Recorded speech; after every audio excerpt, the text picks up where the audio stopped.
catch that right when it comes down. Turn off the car.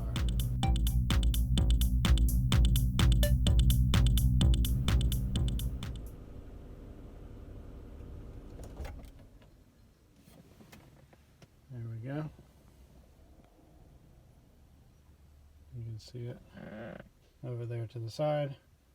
So now we can go back and swap that blade out. It actually bends enough up in here that you see as I pick this up, it has enough flexibility to bend down. So this piece, you want to get it, pop it up like this.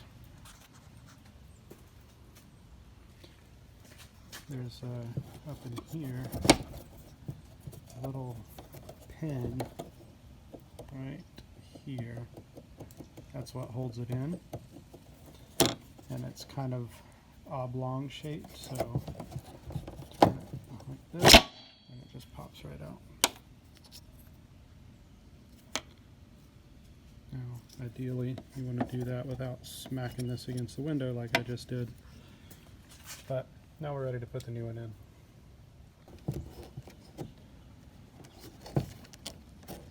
This piece, you gotta just